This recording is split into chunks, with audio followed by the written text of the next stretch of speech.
गाजत असलेल्या करोडो रुपयांच्या टोरेस ज्वेलर्स कंपनी घोटाळा प्रकरणी काही एक्सक्लुझिव्ह व्हिडिओज पुढारी न्यूजच्या हाती लागलेत। दादरच्या टोरेस शोरूम मध्ये कशी लूट झाली, तोडफोड कशी करण्यात आली याचे एक्सक्लुझिव्ह फुटेजेस आम्ही तुम्हाला दाखवतोय। आणि या घोटाळ्याचा मास्टरमाइंड असलेला संचालक तौसिफ रियाज, अकाउंटंट हेड अभिषेक गुप्ता आणि डायरेक्टर सर्वेश सुर्वे यांनी जमावाच्या सहाय्याने टोरेस शोरूम मध्ये लूट केल्याचंही उघडकीस आलं। धक्कादायक दावा करण्यात आलेला आहे आणि हा धक्कादायक दावा या व्हिडिओमध्ये करण्यात आल्याचं पाहायला मिळतंय। टोरेस ऑफिशियल या कंपनीच्या अधिकृत इंस्टाग्राम हँडलवरून हे व्हिडिओ पोस्ट करण्यात आलेले आहेत आणि तिघा आरोपींविरुद्ध पोलिसांमध्ये तक्रार करा असं आवाहन सुद्धा या व्हिडिओमध्ये करण्यात आलंय। टोरेस ज्वेलर्स कंपनी लवकरच पुन्हा सुरू होईल आणि गुंतवणूकदारांचे पैसे पुन्हा परत मिळतील असे दावे सुद्धा या व्हिडिओमध्ये करण्यात आले। दरम्यान इंस्टाग्रामवर हे व्हिडिओ कुणी अपलोड केले याचं गूढ अद्यापही कायम आहे। हे दोन आपण दृश्य पाहतो, एक्सक्लुझिव्ह फुटेजेस। टोरेसची तोडफोड करून लूट करण्यात आलेली आहे आणि घोटाळ्याचे मास्टरमाइंड आरोपी यांची दृश्य आपण सध्या स्क्रीनवर पाहतोय। व्हिडिओमध्ये पोलिसांमध्ये तक्रार करा असं आवाहन सुद्धा करण्यात आलेलं आहे। अनेक प्रश्न या निमित्ताने उपस्थित होतात। पोलीस तपास सुरू आहे, मात्र टोरेस घोटाळा प्रकरणी हे एक्सक्लुझिव्ह व्हिडिओ सध्या पुढारी न्यूजवर आम्ही तुम्हाला दाखवतोय। टोरेसच्या अधिकृत इंस्टाग्राम अकाउंटवरून हे व्हिडिओ अपलोड केले गेलेले आहेत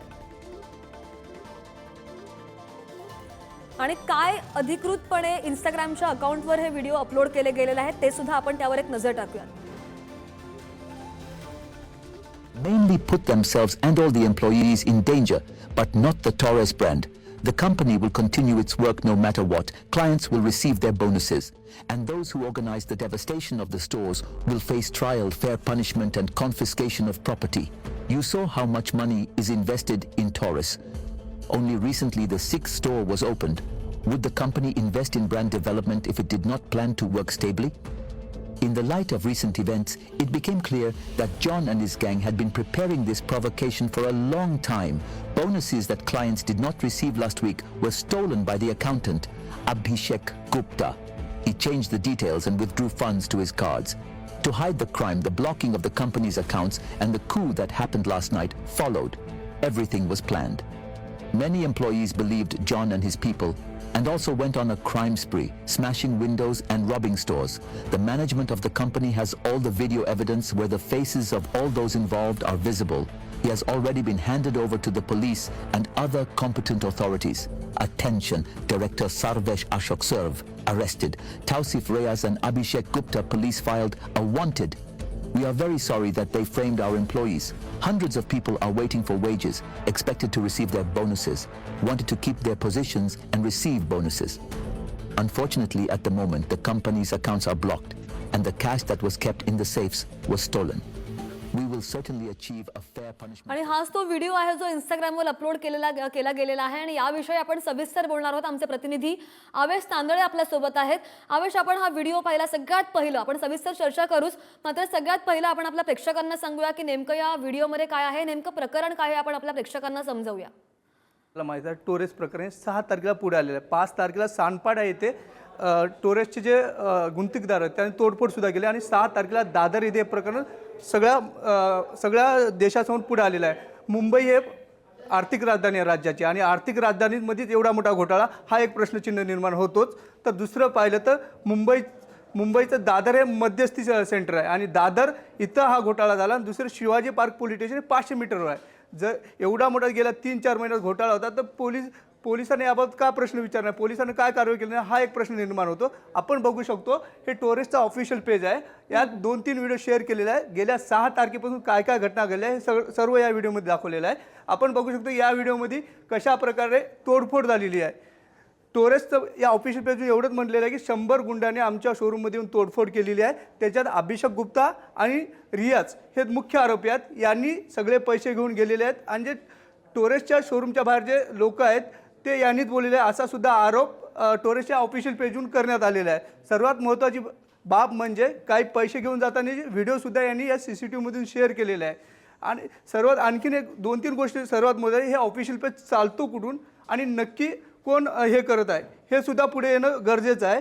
दुसरीकडे बघितलं तर आपल्याला माहीत असल्यानुसार जो मुख्य आरोपी आहे तो युक्रेनला पळाला अशी सुद्धा बातम्या येत आहे। मग काय चौकशी होत आहे हे एक सुद्धा बघणे महत्त्वाचं आहे। आणखीन एक गोष्ट म्हणजे अभिषेक गुप्ता हा पोलीस स्टेशनमधला व्हिडिओ टोरेसच्या ऑफिशियल इंस्टावर अपलोड कसा होतो? म्हणजे इथं कोणी टोरेसचा व्यक्ती आहे का जो व्हिडिओ शेअर करून या टोरेसच्या ऑफिशियल पेजवर अपलोड करतो? हा एक प्रश्नचिन्ह निर्माण होतो श्रद्धा.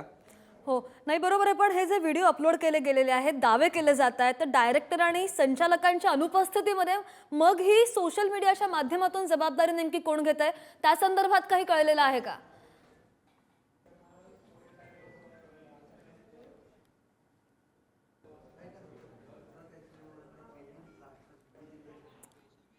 आवेश, माझा आवाज होतोय तुमच्यापर्यंत? तुम्ही जे आता विश्लेषण केलेलं आहे, हो, हे व्हिडिओ जे अपलोड केले जात आहेत इंस्टाग्राम हँडलवरून, दावे केले जात आहेत डायरेक्टर आणि संचालकांच्या अनुपस्थितीमध्ये, मग ही जबाबदारी जी सोशल मीडियाच्या माध्यमातून कोण घेत आहे, कोणता कर्मचारी घेतोय, त्या संदर्भात काही आपल्याला कळलंय का?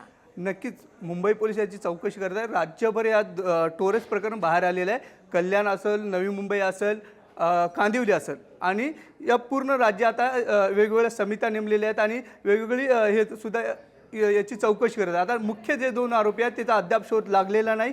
रियाज कुठे गेला का माहीत नाही. आतापर्यंत 3 जण अटक केलेली आहे आणि ते पोलीस कोठडीत आहेत आणि आर्थिक गुन्हे शाखा याची चौकशी करत आहे श्रद्धा.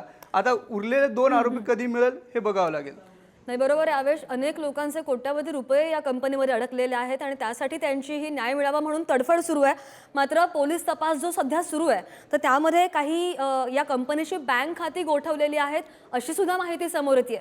तर त्या संदर्भात काय अधिकचा तपशील आहे? नक्कीच श्रद्धा, एवढा मोठा घोटाळा होतो म्हणजे त्या कंपनीचा सगळ्यात पहिले बँक खातंच गोठवण्यात येत असते. अशी कुठली पण कारवाई पोलीस पहिल्यांदा बँक खातं गोठवून पुढची कारवाई सुरू करते. या प्रकरणात सुद्धा बँक खाती गोठवलेली आहेत. पण दुसरीकडे बघितलं तर टोरेस या कंपनीकडून जे गुंतवणूकदार आहेत त्यांना वेगवेगळे मॅसेज देण्यात येत आहेत, तुम्ही घाबरू नका, तुमचे पैसे परत करू आणि जो कोणी आरोपी आहे त्यांना आम्ही शिक्षा देईल. यात सुद्धा या इन्स्टाच्या पेजवर सुद्धा त्यांनी असं सांगितलेलं आहे की या आरोपीविरुद्ध तुम्ही तक्रार करा आणि तुम्हाला तुमचे पैसे देण्यात येतील, असं सुद्धा या ऑफिशियल पेजमधून सांगण्यात येत आहे. आता प्रश्न राहिला की जे उरलेले 2 आरोपी आहेत त्याचा शोध मुंबई पोलीस कधी घेणार हे बघावं लागेल श्रद्धा. हो बरोबर आहे आणि हा एक्सक्लुझिव्ह व्हिडिओ आपण पाहतोय आणि बऱ्याच लोकांचे पैसे या कंपनीमध्ये बुडलेले आहेत आणि त्यावर पोलीस आता काय तपास करतायत ते सुद्धा पाहावं लागेल. मात्र या सर्वसामान्यांना न्याय मिळावा ही अपेक्षा. धन्यवाद आवेश, तुम्ही सविस्तर विश्लेषण केलं त्या संदर्भात. तर आपण हा व्हिडिओ पाहतोय, तौसिफ रियाज आणि गुप्ता यांनीच हा व्हिडिओ सोशल मीडियावर दिलेला आहे असं कळतंय. मात्र टोरेस ज्वेलर्स कंपनी लवकरच पुन्हा सुरू होईल आणि गुंतवणूकदारांचे पैसे परत मिळतील असे दावे या व्हिडिओमध्ये करण्यात आलेले आहेत. इंस्टाग्रामवर हे व्हिडिओ कुणी अपलोड केले याचं गूढ अद्यापही कायम आहे आणि या संदर्भातले सगळे ताजे अपडेट्स पुढारी न्यूज तुमच्यापर्यंत पोहोचवत राहील.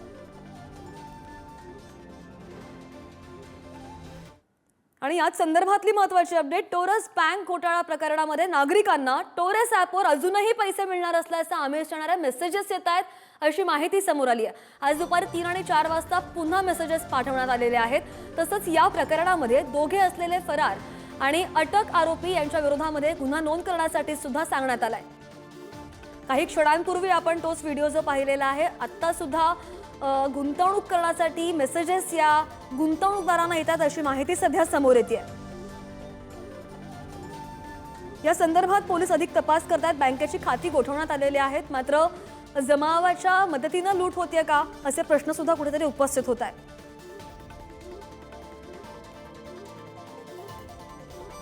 टोरेस बँक घोटाळा प्रकरणी आपण महत्त्वाची अपडेट पाहतोय. नागरिकांना टोरेस ॲपवर अजूनही पैसे मिळणार असा आमिष देणारे मेसेजेस येत आहेत असं दिसतंय आणि आज दुपारच्या सुमारास 3 ते 4 वाजता पुन्हा असे मेसेजेस पाठवण्यात आलेले आहेत. हे मेसेजेस कोण पाठवताय हे मात्र अद्याप अस्पष्ट आहे. अधिकची माहितीवर आमचे प्रतिनिधी निखिल चव्हाण आपल्या सोबत आहेत. निखिल, एकीकडे बँकेची खाती गोठवलेली आहेत, मात्र तरी सुद्धा हा व्हिडिओ समोर आल्यानंतर अजूनही गुंतवणूकदारांना मेसेजेस जात आहेत. काय अधिकची माहिती आणि पोलिसांचा आतापर्यंतचा तपास कुठपर्यंत आलाय?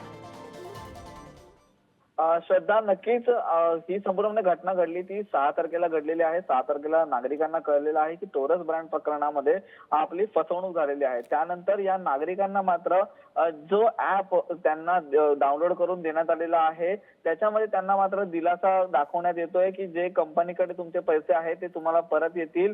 परंतु यामध्ये अटक 1 आरोपी म्हणजे सुर्वे आणि 2 जे आरोपी फरार आहेत त्यांच्या विरोधात गुन्हा दाखल करण्यासंदर्भात देखील माहिती आहे. संदेश आहेत ते देण्यात आलेले आहेत. परंतु वारंवार या ऍपवरून जे गुंतवणूकदार आहेत त्यांना या ठिकाणी आमिष अजून देखील दाखवलं जात आहे. या ठिकाणी पैसे आहेत ते तुमचे पुन्हा एकदा मिळतील आणि पुन्हा एकदा ऍप चालू होऊन आपली टोरस कंपनी आहे, टोरस ब्रँड आहे, तो पुन्हा एकदा या ठिकाणी व्यवस्थित उभा राहील असा देखील विश्वास आहे तो देण्यात आलेला. त्यामुळे गुंतवणूकदारांचा यामध्ये संभ्रम होतोय.